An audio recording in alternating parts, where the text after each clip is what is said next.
তাৰপৰা জুবিনৰ গল্টিৰ কি প্ৰথম প্ৰগ্ৰাম দিছিলোঁ 500 টকাত, বিশ্বাস কৰিবা? পূব শৰণীয়া যুৱ সংঘ 500 টকাত প্ৰগ্ৰাম। একদম ল'ৰাকেইটা আহি চবে ৰাতি অকণমান দম চম দি গাবই লাগিব, জোৰ জবস্তি। সি গমেই নাপায় আৰু সেইটো এনেই টকাত প্ৰথমতে প্ৰগ্ৰাম যে হেৰি তেতিয়া দিগন্ত শৰ্মা, ডনি, সেইবিলাক পুৰণা এতিয়া নায়েই সেইখিনি বজোৱাখিনি। কিন্তু আমাৰ হেৰিটো বেলেগ আছিল, চাৰ্জটো।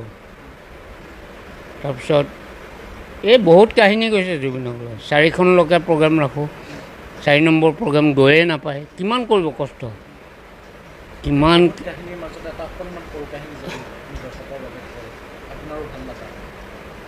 এইটো কোন চনত পাহৰিলোঁ, 2007-08 হ'বনে, প্ৰথম কাৰ্বি কেছেটত গোৱাইছোঁ দেই। মইতো আচৰিত, সি কাৰ্বি গান প্ৰথম মানাই বুলি, কাৰ্বি মায়াটো কাৰ্বিত গাইছে, মানাই 2007 চন হ'ব নেকি, পাহৰিলোঁ দেই মই, চন্দন ভুল হ'ব পাৰে। তেতিয়া সি মানে কোনো নাজানে মানে গল্টি কি হেৰি আছে। সি পখিলা লাক্টেপি এইবিলাক চব আহিছে, বাইদেউহঁতে চাই আছে আৰু এইটো কি চুলি লম্বা কি গাবহি, এইটো কি কাংঘন কিৰি অমুক কাৰ্বি ভাষা কেইটামান কৈ আছে। জয় জয় পেনলে কোৱাঞ্চি নিৰ্জাং থজিব। এবাৰ সুধিলে মাত্ৰ, সুধি ৰাতিটোত সৰফৰা গালে যেন সি কাৰ্বি ল'ৰাহে। এইটো ভগৱান প্ৰদত্ত হ'ব লাগিব নাই? এটা ভুল ধৰিব নোৱাৰাকৈ শুদ্ধকৈ গোটেই গানটো গাই দিয়া। কাৰ্বিত গাই দিছে। চবৰ মুখ মেলি এনেকৈ হৈ থাকিলে।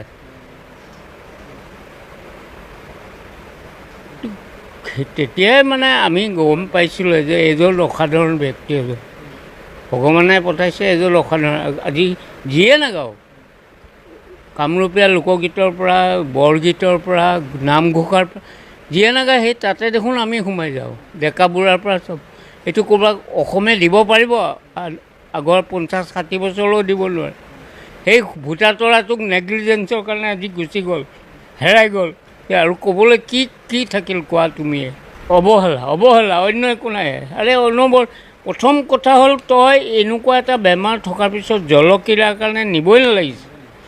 নিশ্চয় লগত থাক, এনি টাইম মেডিকেল টিম লৈ যা। 2 দিন ধৰি দৰৱ খোৱা নাই বোলে, শুনা পাইছোঁ, আমিতো নাজানো। ইভেন মই লাষ্ট যেতিয়া লগ পাইছিলোঁ তাক, সি একদম দেখিছোঁ 11টা বজাত শুৱে, সি কৈছে মুখেৰে। তাৰপিছত ড্ৰেগন ফ্ৰুইট মানে খাই আছে। বোলো ভাল কথা দেখোন। মোকো কৈছে তও খা বেমাৰী। মই দেখিছোঁ, কৈছোঁ ই দেখোন বেলেগ হৈছে, ভাল লাগিছে। আমি সেইবিলাকত জোৰ দিওঁ। আৰে যিটো ল'ৰা 24 ঘণ্টাই মই লগত আছিলোঁ, মই জানো কি খাই ভাল পায়, কি হেৰি কৰে তাৰ বহুত। কিন্তু মোৰ দুখ লাগিছে এই অৱহেলাই। লগত যদি থাকি পেলাই তাক হেৰিখিনিয়ে কৰিব লাগে। জুবিনক মানা কৰিলে লাভ নাই, কিন্তু সি শুনেও। প্ৰথম খঙো কৰিব, কিন্তু অলপ পিছত সি ঠিক হৈ যায়। বুজাব জানিব লাগিব তাক। আৰু সেইটোতো লগত থকা মানুহখিনিয়ে জানিবই লাগে এই অৱহেলাটো কিয় কৰিলে। এটাতো বেতনভোগী মেনেজাৰ, সি অনবৰত থাকিব লাগে। এইবিলাক দেখি মই ভিডিঅ' দেখি গা জ্বলি গৈছে মোৰ। তেখেতৰ আটাইতকৈ এটা খুব ভাল গুণ আছিল মানুহৰ প্ৰতি কৃতজ্ঞ হৈ থাকিব পৰা। সেই বস্তুটো মই আপোনাৰ ক্ষেত্ৰত দেখিছোঁ। আপুনি কিছু সময় পূৰ্বতে ক'লে শাৰীৰিক আপোনাৰ কিছু অসুস্থতাৰ ক্ষেত্ৰতো তেখেতে যথেষ্ট আপোনাক সহায় কৰিছে। কেৱল আপোনাক বুলিয়ে নহয়, বিভিন্ন প্ৰান্তৰ মই বুলি নহয়। আৰে এটা পাণ দোকানীৰ পৰা তাৰ বন্ধু ৰাতিৰ এই পাগল এটা আছে, পাগলকেইটাক চিঞৰে, গৈ সি ফুটপাথৰ সেইখন দোকানতে যাব। ভঙাগড়ৰ সেই ক'ৰবাত ঠেলাৱালাৰ ওচৰত যাব। তাৰপিছত যোৰহাটতো গ'লে বা ক'ৰবাত গ'লে সেই ঠেলাৱালাকেইটাৰ ওচৰত সোমায়। সেনেকুৱা তাৰ টাচবোৰ তেনেকুৱা সৰু এই গণেশগুৰিত এই যে পিঠা বিকে, আমিও নিজে ৰাতি খাইছোঁ লগ পাই। মোৰ অসুখৰ কাৰণে পিছত বহুত যাব নোৱাৰা হ'লোঁ, তথাপিও তেনেকৈ ৰাতিপুৱা বহুত ৰেকৰ্ড আছে। বাই ফোন কথা হৈছিলে হয়তো 13 নৱেম্বৰ হ'ব নেকি, তেনেকুৱা কথা। মোৰ ইমানখিনি কোৱাৰ ধৃষ্টতা নাই, তথাপিও এটা আশা কৰোঁ প্ৰশাসনৰ যাতে উচিত বিচাৰ কৰে। আৰু এতিয়া জুবিনৰ যিখিনি আধৰুৱা কাম। জুবিন গাৰ্গ এটা অনুষ্ঠান, গতিকে অসমৰ কাৰণে নতুন প্ৰজন্মই সেইখিনি আগুৱাই নিব লাগিব। অকল জুবিনৰ গীত গালে নহ'ব,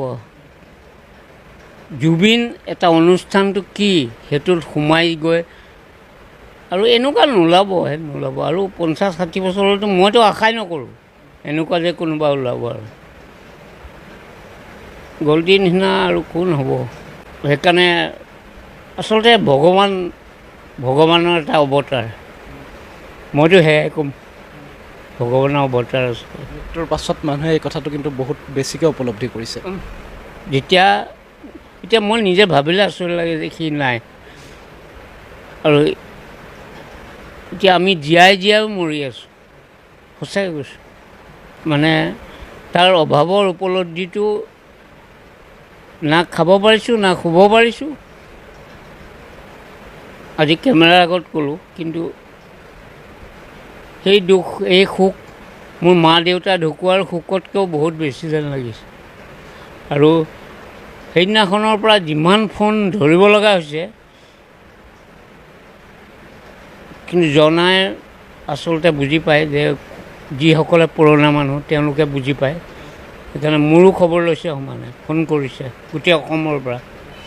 যিসকল পুৰণা মানুহ জানে মোক, এতিয়া আজিকালি আৰু ইমান নতুন প্ৰজন্মই ইমান নাজানে কোন বুবু।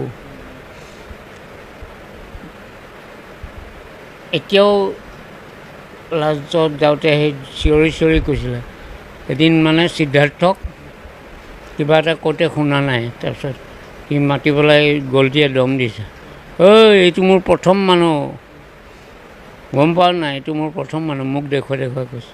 জুবিনে মই নিজে কোৱা দেখিছোঁ, আৰু এইটো মোৰ প্ৰথম মানুহ দেই, গম পাওঁ নাই, এনেকৈ চবৰ আগত কৈছিলে। মোৰ সেইদিনাখন মোৰ মনত আছে।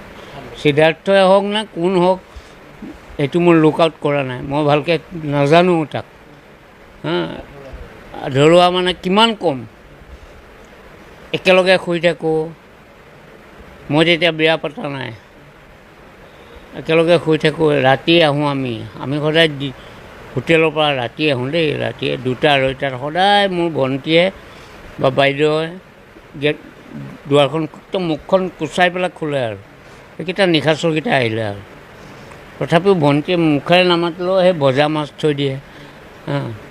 আৰু এনেকুৱা কাহিনীও কৰিছে ই আগতে বহুতবাৰ, কাপোৰ নিপিন্ধাকৈ বাথৰুমৰ পৰা ওলাই আহে, মানে গমেই নাপায় গান ভাবোঁতে। জুবিনৰ গান কেছেটটো ইয়াতে কৰা, আশা আৰম্ভ কৰিছিল, সেইবিলাক মনত পৰে কথা। এইবিলাক ক'লে কোনে বিশ্বাস কৰিব।